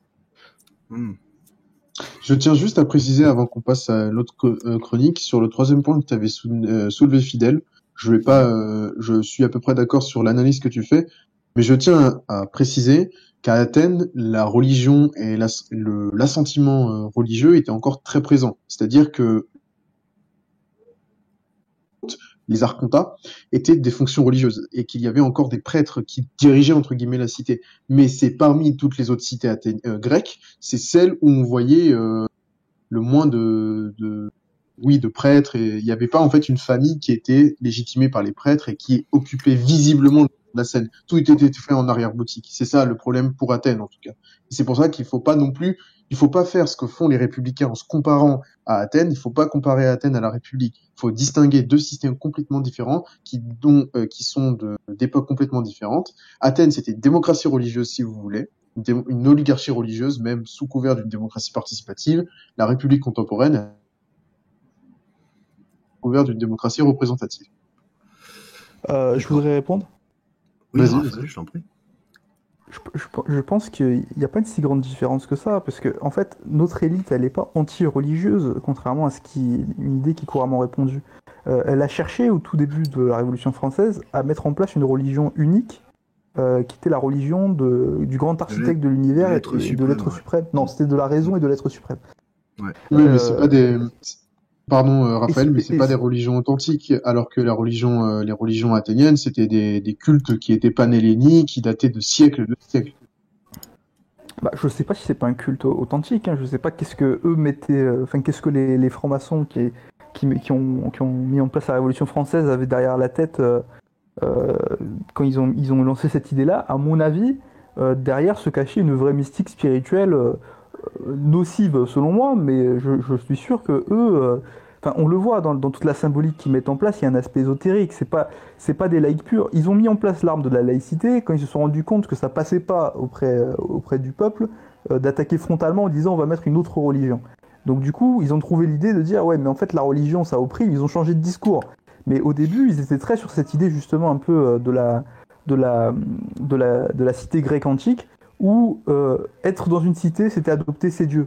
Et donc avoir une sorte de religion d'État façon plus, c'est-à-dire que c'était même plus chacun est libre d'avoir sa foi ou quoi, c'était tout le monde doit se prosterner devant les dieux, sinon tu es un traître à la patrie. Ça c'était leur plan, exactement comme c'était dans les cités grecques. Tu pouvais pas être citoyen si tu te prosternais pas si tu participais pas aux cérémonies religieuses. C'est-à-dire que ça faisait partie de ton intégration dans le corps politique. Donc non, je pense pas qu'il y ait de différence à ce niveau-là. C'est juste que momentanément ils ont mis ça de côté parce que ça passe pas. Mais je serais pas étonné de voir que d'ici quelques générations, si on les interrompt pas en route, ça va finir par revenir, cette histoire de religion unique qui ramène la paix entre tout le monde et qui unit le corps social.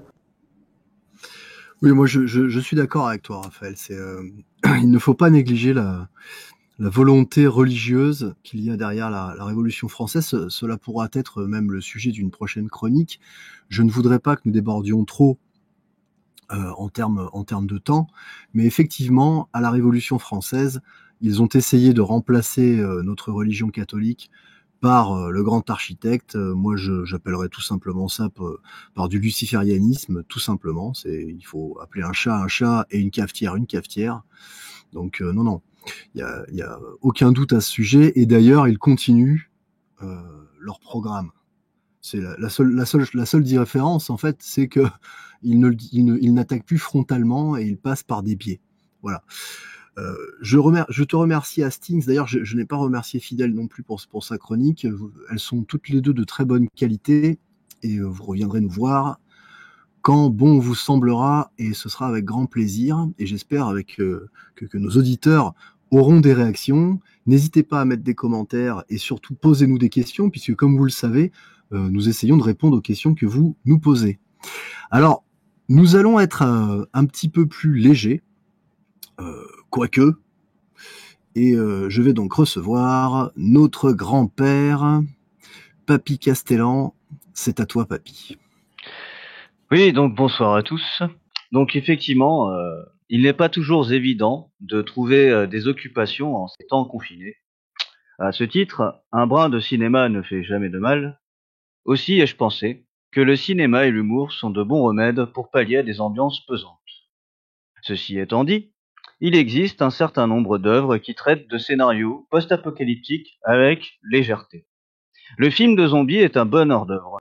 Que cela soit du massacre de zombies sur du Metallica, ou par l'intermédiaire d'une tondeuse à gazon, cela donne un côté festif à la chose.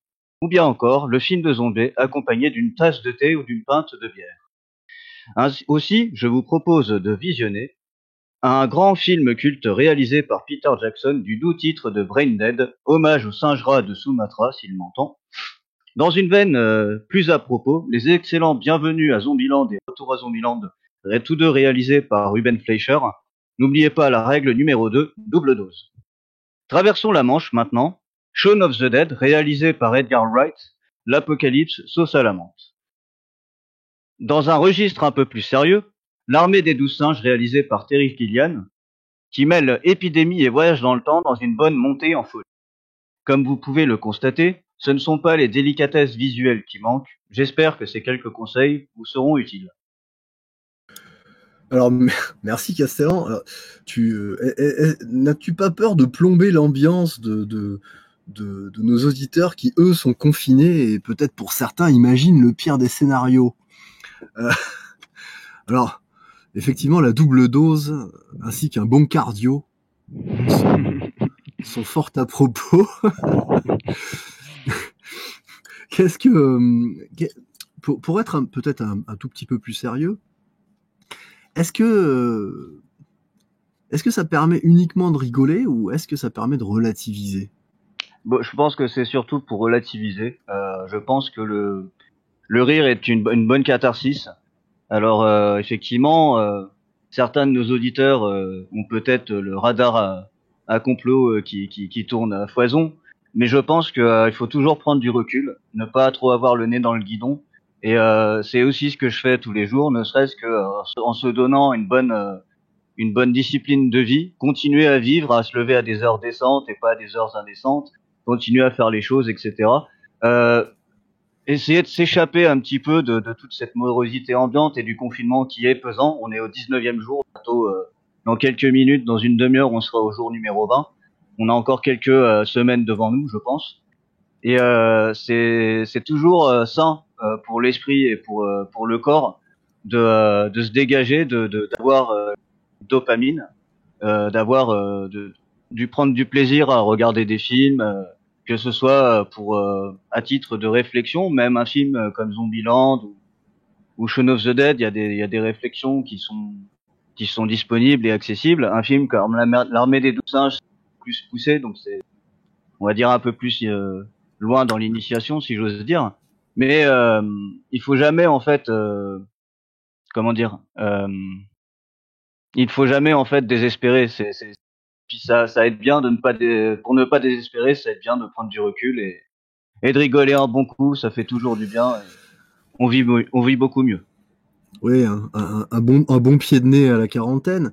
Raphaël, alors, est-ce que toi, de ton côté, tu les as vus, ces films-là? Non. Moi, je me suis limité à Walking Dead, niveau film de zombies. Enfin, série, Le du coup. fameux, d'accord. Enfin, moi, ce qui m'a toujours beaucoup plu dans les films de zombies, c'est pas tant en fait les zombies, c'est les interactions entre humains Oui. en temps de crise. J'ai toujours trouvé que c'était passionnant par rapport à ça. J'aime beaucoup observer comment on recrée des sociétés.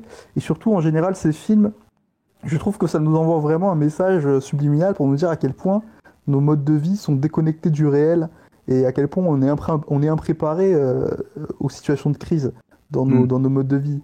Et souvent, on voit à quel point les personnages sont confrontés à cette crise de conscience, en fait, où ils doivent renoncer, non pas à leurs principes moraux, dans le sens, ils doivent pas nécessairement se transformer en monstres, mais ils doivent remettre en question un peu tout leur idéal socialiste d'amour de tout le monde, d'accueil de tout le monde, parce que d'un coup les ressources sont limitées, d'un coup les étrangers, les personnes qu'on ne connaît pas deviennent suspectes, même les personnes qu'on connaît, on se rend compte qu'il faut faire le tri, et donc je trouve toujours assez intéressant pour ça. Alors évidemment, on n'en est Ouais. pas à ce stade-là, c'est pas pour dramatiser, mais je trouve qu'il y a toujours une réflexion politique derrière les films catastrophes.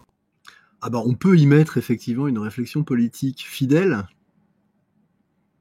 Alors moi, de même, je me suis limité au Walking Dead. Et c'est vrai qu'on peut y réfléchir. Enfin, disons, si ça fait des mois qu'on n'a pas lu le livre, on peut peut-être trouver ça profond, mais je trouve que c'est quand même révélateur d'un esprit social gaucho, rousseauiste, que Ouais. j'approuve pas. Mais vous pouvez vous occuper autrement, notamment en lisant des livres, en faisant des tractions et en préparant à Pâques. Ah oui, ça, surtout. Comme le dit Wikipédia, Pâques est la fête la plus importante du catholicisme et commémore la résurrection du Christ. Parce que Wikipédia, il me dit Pâques est la fête la plus importante du christianisme et elle commémore la résurrection de Jésus. Et non, ça va pas le faire. C'est comme ma prof, elle m'a renvoyé un devoir là. Elle l'a souligné toutes les fois où j'ai écrit Saint Paul, Saint Pierre, etc. en rouge en disant ouais, un peu d'objectivité. Sorcière! N'importe quoi, mais n'importe quoi. Hastings, qu'en dis-tu de tout cela? Moi, je suis pas très cinéma. Je suis plutôt du côté de Fidèle. Je suis plus J'aime les livre. livres. Ouais, bah oui, plus livre ou jeux vidéo d'ailleurs. Mais les jeux vidéo de survie de survie tout simplement. J'en ai pas d'exemple contre les zombies auxquels j'ai joué. Sont intéressants aussi, surtout quand ils sont massivement multijoueurs pour l'effet un peu D'accord. social. Mais sinon, un bon livre, je vous conseille une bonne pièce d'Aristophane pour bien rigoler et vraiment rigoler et vous foutre de la gueule des autres. En période de confinement, ça peut libérer aussi. D'accord, très bien. Alors pour ma part, d'ailleurs je vous en parlerai, je vous parlerai d'un livre un peu plus tard, mais il me vient là tout de suite une réflexion, puisque vous parlez de livres et puis que nous parlons de zombies. Alors le film était particulièrement mauvais, hein, c'est euh, World War Z, pardon. Mais alors le livre World War Z, je vous le conseille pour ceux qui l'ont lu. C'est vraiment alors on peut transposer le phénomène zombie à une maladie. Et d'ailleurs, assez curieusement, dans World War Z, la maladie démarre dans le livre. Hein, la maladie démarre en Chine, dans un lac.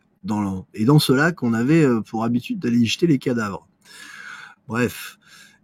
Et la pandémie, en fait, démarre de la Chine et va s'étendre au reste du monde. Et nous suivons, en fait, un rapporteur de l'ONU, après la guerre, après la World War Z, la guerre mondiale contre les Z, contre les zombies.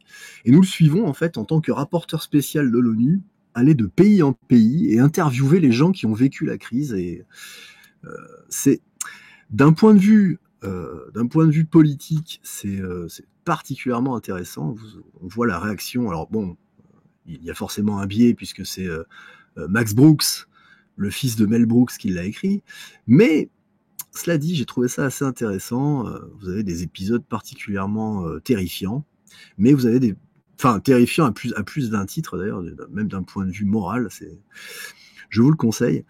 Pour ce qui est du film de zombies, en fait, il faut savoir que Romero, avant tout, qu'on a adoubé comme étant l'inventeur du genre, Romero avait pour but, dans ses premiers films de zombies, une critique de la société de consommation américaine.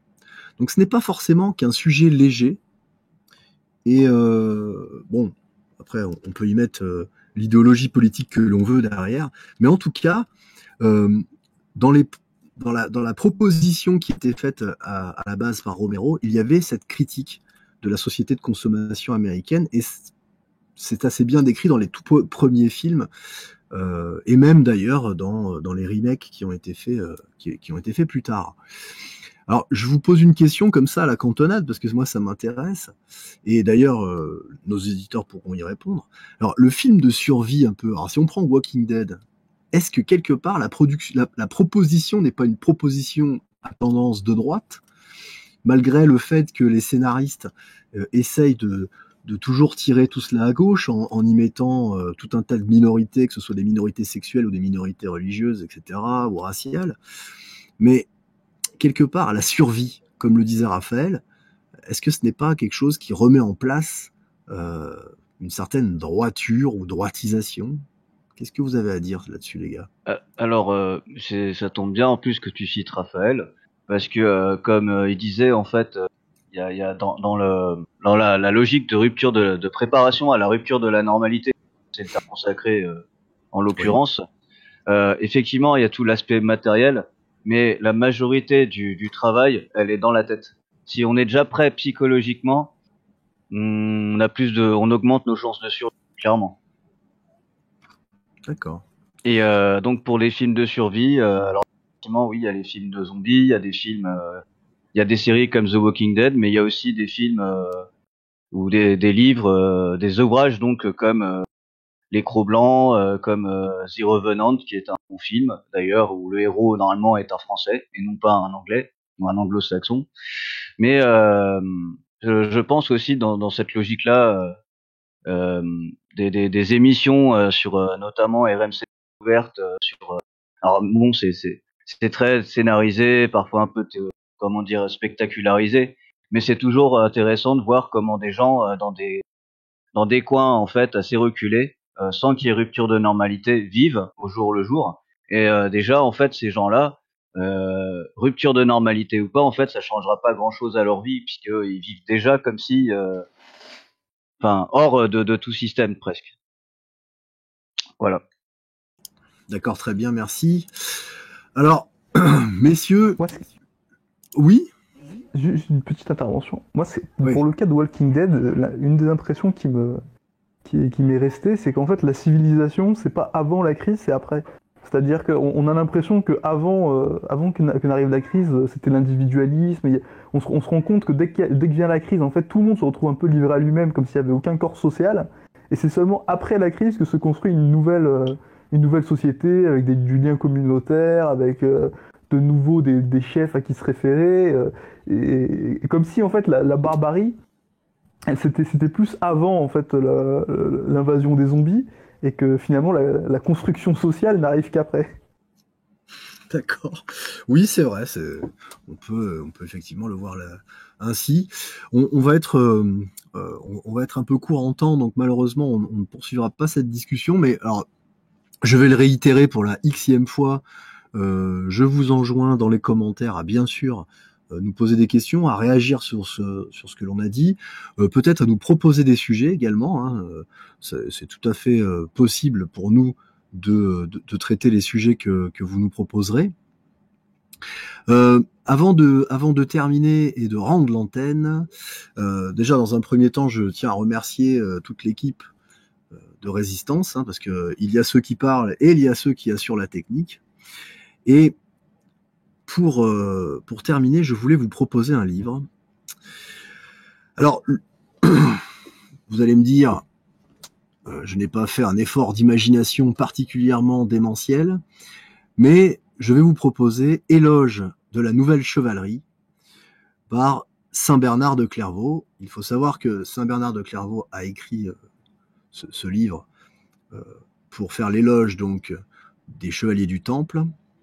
Et comme tous les écrits de Saint Bernard de Clairvaux, c'est effectivement extrêmement éclairant, et cela traite notamment de cette question qui, pour nous catholiques, est importante. Quid de la guerre et du salut de notre âme. Et je vais juste vous lire un très très court extrait pour illustrer ce propos. Le soldat qui revêt en même temps son âme de la cuirasse de la foi et son corps d'une cuirasse de fer ne peut point ne pas être intrépide et en sécurité parfaite, car sous sa double armure, il ne craint ni homme ni diable. Eh bien, j'espère que cette citation, en tout cas, saura toucher votre âme. Je vous enjoins donc à lire Éloge de la Nouvelle Chevalerie. Je vais bientôt vous rendre l'antenne. J'ai juste un tout dernier message à vous faire. Nous sommes en quarantaine. N'oubliez pas qu'il y a aussi des personnes âgées qui sont en quarantaine. N'oubliez pas de garder le lien.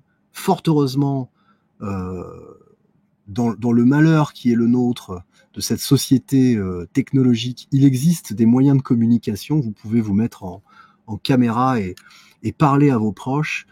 Parlez donc à vos grands-parents, à vos parents, à vos anciens. Ne les laissez pas tomber. C'est mon message pour ce soir. Je vous souhaite d'être forts. Vive la France, vive le roi. Soyez royalistes.